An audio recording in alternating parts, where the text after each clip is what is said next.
جو اپنے سگے بھائی کو معاف نہ کرے، جو اپنے سگے بھتیجے کو معاف نہ کرے، جو اپنی بیوی کو معاف نہ کرے، آپ بتائیں کس دین پر عمل کر رہے ہو؟ نفس کے پجاری بنے ہو، دین کہیں نہیں۔ اور یہ ولی بنتے ہیں نا، ولی پانی پہ چل کے ولی نہیں بنتے، ہوا میں اڑ کے ولی نہیں بنتے، دین مصطفیٰ پہ چل کے ولی بنتے۔ چلیں بات ختم کے اختتام کی طرف لے جانا تھی، لے جاتے ہیں اختتام کی طرف۔ ایک اونٹنی ہے، ایک لباس ہے، ساتھ میں غلام ہے، اور پھر تین بر اعظموں پہ حکومت کرنے والا وہ حاکم بلا شرکت غیرے، جانشین رسول اللہ کا خلیفہ سیدنا فاروق اعظم چلتے ہیں کس شان سے دین پر عمل کرتے ہوئے، اور اپنے غلام سے کہتے ہیں کہ ایک ہی سواری ہے، اس لیے کچھ دیر میں سواری پہ بیٹھوں گا اور پھر تم مجھے نکیل پکڑ کر میری اونٹنی کے لے کے چلنا، پھر میری باری ختم ہوگی تو تم بیٹھو گے اور میں نکیل پکڑ کر کے چلوں گا۔ بتاؤ ہے کہ یہ دین ہے؟ دین اس کا نام ہے، دین اس کو کہتے ہیں۔ اور خدا کی شان دیکھو، جب بناوٹ نہیں ہوتی نا، ریاکاری نہیں ہوتی، حقائق ہوتے ہیں، سچائی ہوتی ہے، تو پھر اللہ کی مدد کیسے آتی ہے؟ جب بیت المقدس آیا تو باری تھی غلام کی، غلام ہاتھ جوڑ جوڑ کر کہتا تھا آپ بیٹھے وہ کیا کہیں گے، آپ بیٹھے وہ کیا کہا، کوئی کچھ کہے ہمیں اس سے لینا نہیں ہے، یار کیا کہے گا، بات تو یہ نہیں۔ آج تو ہم نے پوری بات ہے، ارے مولانا اگر میں اپنی بیٹی کی شادی پر سود لے کر بیاج لے کے کھانا نہیں کروں گا تو قوم کیا کہے گی؟ قوم نے تجھے جنت میں لے جانا ہے۔ کوئی کچھ کہے نا، کہہ دے لوگ تمہیں فقیر، کہہ لینے دو، 3 دن تک بکیں گے پھر اپنے کام میں لگ جائیں۔ نیک کام کرو گے تو اس کے چرچے بھی 2-3 دن تک لوگ کرتے ہیں، برا کام کرو گے تو بھی لوگ اس کے چرچے 2-3 دن تک کرتے ہیں۔ چرچے ہمیشہ کرنے والی ذات خدا کی ہے۔ فَاذْكُرُونِي أَذْكُرْكُمْ، تم میرا ذکر کرو، مجھے یاد کرو، میں تمہارے ڈنکے بجاؤں گا۔ زمین کے اندر چلے جاؤ گے پھر بھی تمہارے نام پر اتنا بڑا مجمع جمع ہو جائے گا۔ لوگ زندوں کے نام پہ بلانے تھکتے ہیں، سیاسی لیڈروں کی ریلیوں کے اندر 500 روپے میں ایک آدمی آتا ہے، وہ بھی ادھر ادھر کھا پی کر کے گالیاں دے کر جاتا ہے، کیا بور کر رہے، بھنکس کر رہے، یہ کر کے لوگ جاتے ہیں۔ یہاں لوگ پیسہ خرچہ کر کے آتے ہیں، ادب کے ساتھ بیٹھتے ہیں، عقیدت کے ساتھ بیٹھتے ہیں، جتنی دیر بٹھاؤ اتنا بیٹھتے ہیں، جو سناؤ اتنا سنتے ہیں، اور جب جاتے ہیں تو ہاتھوں کو بوسہ دے کر کے اپنے آپ کو سعادت مند سمجھتے ہوئے جاتے ہیں۔ تب بات سمجھ میں آئی کہ آخر اس میں ہے کچھ کہ جس کو زندے جمع نہ کر سکے اس کو زیر زمین کے لوگ کس شان سے جمع کر رہے ہیں۔ کوئی تو چیز ہے نا، کوئی تو پاور ہے نا، کوئی تو میگنیٹ ہے نا، کوئی تو مقناطیسیت ہے نا، تو قدرت بتا رہی ہے جو ہمارے ہو جاتے ہیں ہم ان کو مرنے کے بعد بھی ایسا زندہ کرتے ہیں کہ جو کام زندہ نہیں کر سکتے وہ زمین کے اندر والے کرتے نظر آتے ہیں۔ اپنے دین کی اہمیت کو سمجھو، گناہ سے نکلو، جس سے اللہ نے روک دیا اس سے رک جاؤ، اپنی آنکھوں سے اللہ کی مدد دیکھ لو۔ وہ کہتا رہا حضرت کا کچھ نہیں، بس میرے اللہ کا حکم ہے عدل، بس عدل اور عدل اور عدل۔ وہی جب وہاں پہنچے تو اتفاق دیکھو، جو رہی صحیح کسر تھی وہ بھی پوری ہو گئی۔ دور سے اب سب دیکھ، مسلمان اور عیسائی دونوں توجہ میری طرف رکھے، خواتین کی بھی توجہ، میرے بھائیوں کی بھی توجہ، تھوڑی دیر زیادہ نہیں، آپ لوگ تھوڑا شور نہیں کریں، توجہ میری طرف کر، جو جہاں بیٹھا وہیں رکھے رہے، شور نہیں کریں، ایسے موقع پہ شور نہیں کرتے۔ اس عمر کا ذکر ہو رہا ہے میرے بھائی جس کا ذکر سن کے شیطان بھاگتا ہے۔ آقا فرماتے ہیں عمر کے نام سے اپنی محفلوں کو زینت دیا کرو۔ فاروق اعظم حضور کے صحابی پھر شان ہے وہ، تو مختصر کے ساتھ بات بڑھتی ہے، لیکن اس بات کے بعد ایک بات کر کے میں ختم کروں گا، جو میں نے ہلاکو اور چنگیز خان کی شروع کی تھی اس کو ختم کروں گا تاکہ آپ کے ذہن میں جو ہے وہ خلجان نہ رہ جائے۔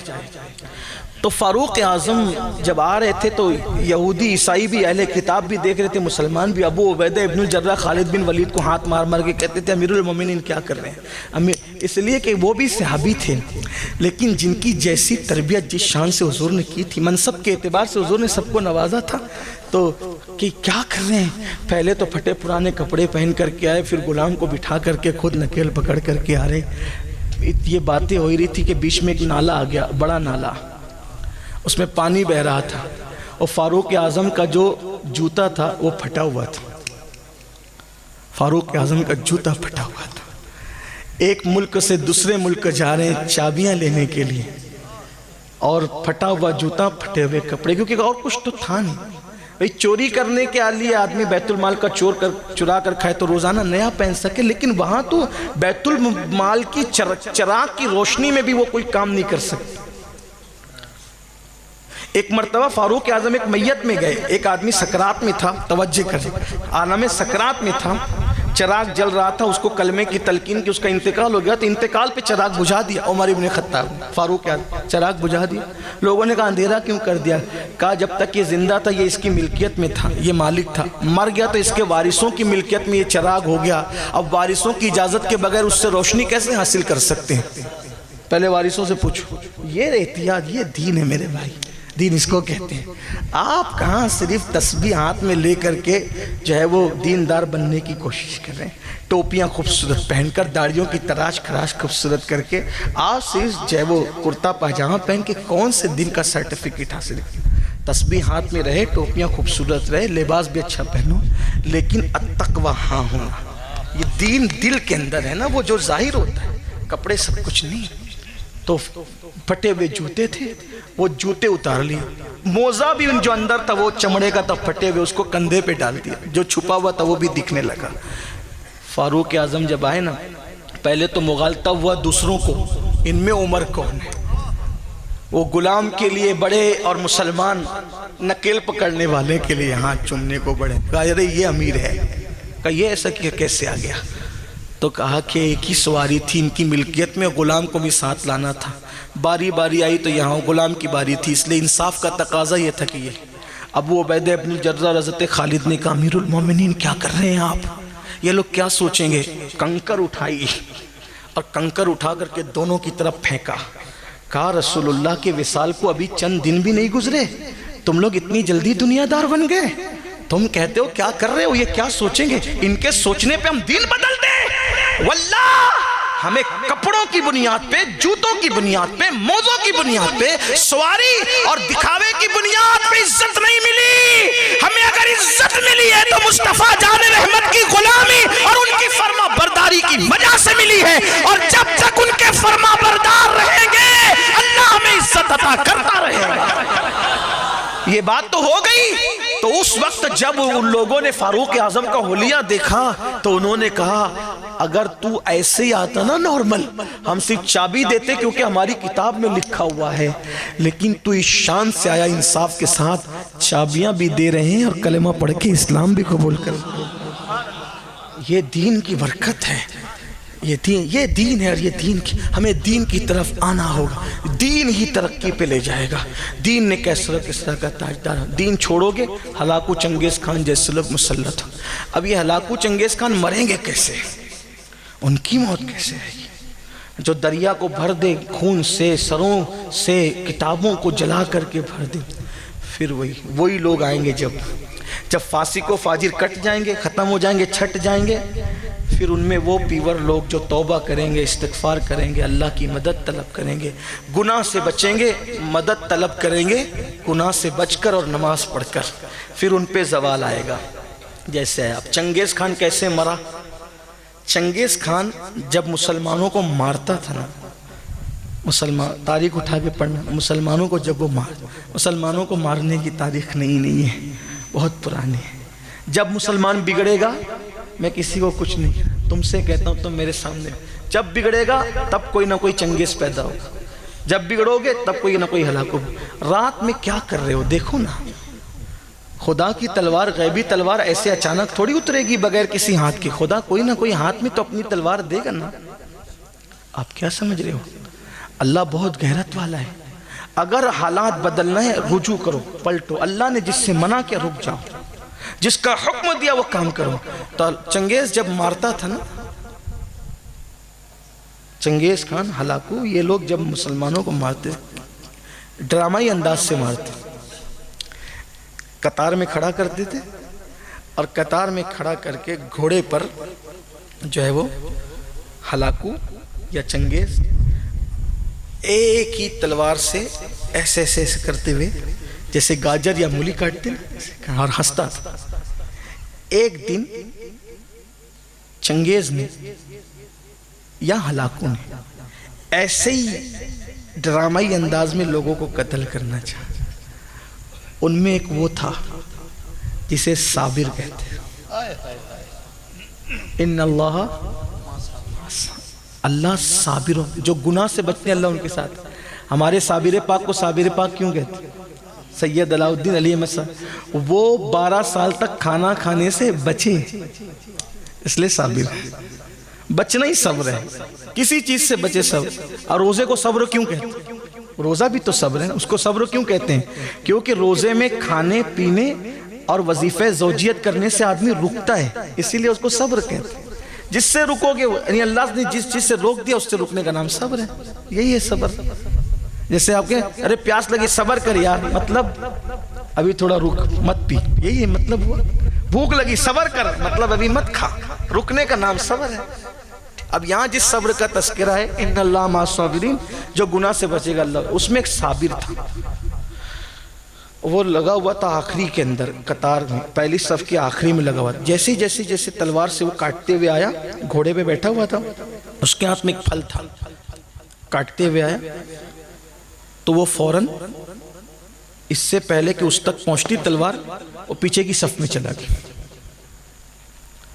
پھر دوسری صف کی واری آئی، پھر وہ ایسی کٹتے کٹتے ہیں تو یہ تیسری صف میں چلا گیا. چوتھی صف. یہ دیکھ رہا تھا وہ ظالم، یہ منظر دیکھ رہا تھا لیکن کچھ بولتا نہیں تھا، کیونکہ اس کو پتا تھا جانا کہاں ہے بھاگ کر.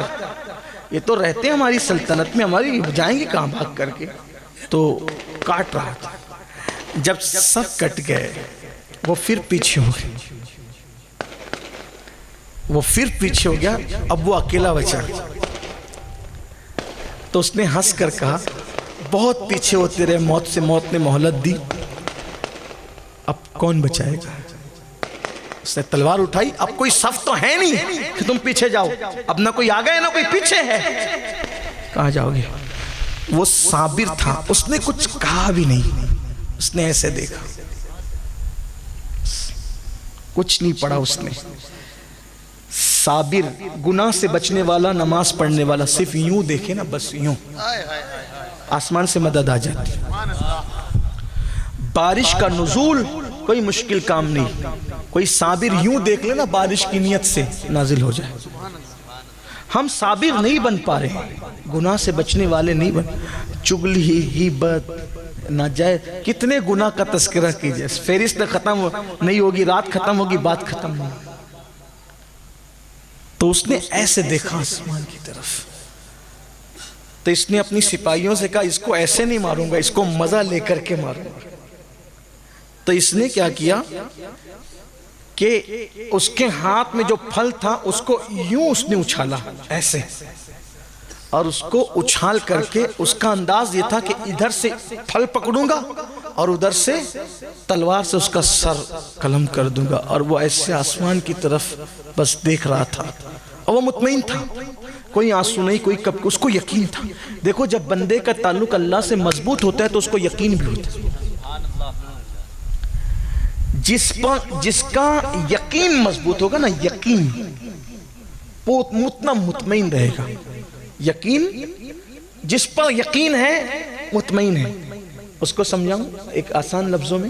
دیکھو اگر کسی کے ہاتھ میں چھری ہو نا، چھری، آپ رات کو بائک لے کے جا رہے ہیں، اس کے ہاتھ میں چھری دیکھی، صحیح بولنا کیا حالت ہو. کتنے بھی ترم کھاؤں، اگر اکیلے ہو بائک پر اور کسی کے ہاتھ میں چھری، آپ نہتے ہو، بولو دھڑکن تیز ہوگی کہ نہیں ہوگی. وجہ اس پر اعتماد نہیں ہے، یقین نہیں ہے. یہ کرے گا کیا پتہ نہیں، شراب میں ہے، کس حالت میں ہے، غصے میں ہے، مارنے کس کو کھڑا ہے، کیا بولو کپ کپی تاری ہوگی کہ نہیں ہوگی.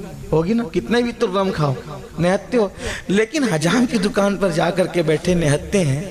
اس نے وستورہ نکالا اور وستورہ نکال کر کے اس نے یہاں رکھا، آنکھ بند کر کے اطمینان سے بیٹھے.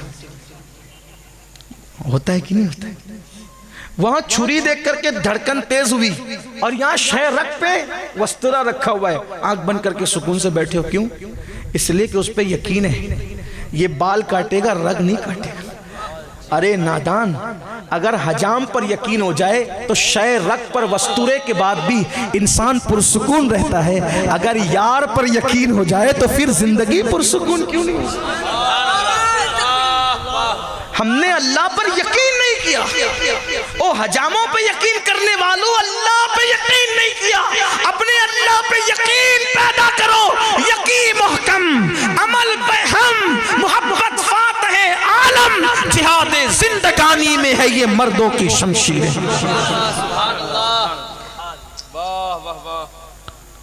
آپ کیا سمجھ رہے ہیں؟ دین کھیل نہیں ہے، دین سچائی ہے.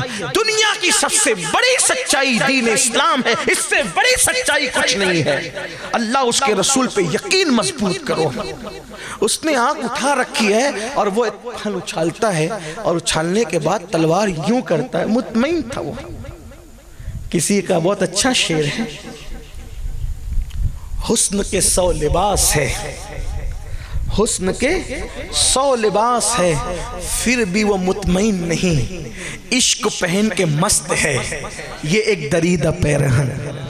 کوئی لباس عشق پہنے مطمئن ہی رہے گا. لباس عشق پہنے، آنکھ اوپر ہے، دل مطمئن ہے. اور تلوار اٹھتی ہے، پھل اچھالا جاتا ہے. تلوار اس کی گردن کے قریب آنے سے پہلے جیسے وہ پھل سنبھالنے جاتا ہے، بیلنس بگڑتا ہے. پھل اس کے اچھالنے پر اس کے اندازے سے دور جاتا ہے، بیلنس بگڑتا ہے، وہ ادھر جاتا ہے، اس کا پیر رکاب میں پھنس جاتا ہے، اور ہاتھ جو لگام پر تھا وہ کھچ جاتی ہے. گھوڑے کو تو لگام کھچنا ہے، اس نے بھاگنا ہے. ادھر رکاب میں پیر پھنسا، ادھر ہاتھ کھچا، گھوڑے نے تیزی سے بھاگنا شروع کیا، اور اس کے بعد جو ہے اس کا سر زمین پر آتا ہے، اور پٹک پٹک کر وہ اپنی فوج کے سامنے دم توڑ جاتا ہے.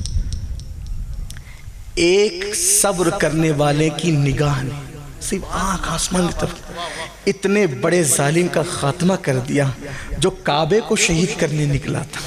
کعبہ توڑ دوں گا، لیکن کعبہ تو نہ توڑ سکا. اس کی زندگی کا شیش محل ہی ہمیشہ کے لیے چکنا چور ہو گیا، اور وہ لوگوں کے لیے عبرت بن گیا. ایک آدمی، بڑی بڑی فوج مقابلہ نہ کر سکی تلواروں سے، لیکن ایک کی نظر کام کر گئی. اللہ فرماتا ہے استعینوا بالصبر والصلاۃ، صبر اور نماز سے مدد طلب کرو. اب پتہ چلا صبر کیا ہے. گناہوں سے بچو، نماز کا اہتمام کرو، اللہ کی مدد آج بھی نازل ہوگی. اللہ ہم سب کو توفیق دے. گفتگو کے درمیان کوئی غلطی ہو تو معاف فرمائے. وما علینا الا البلاغ.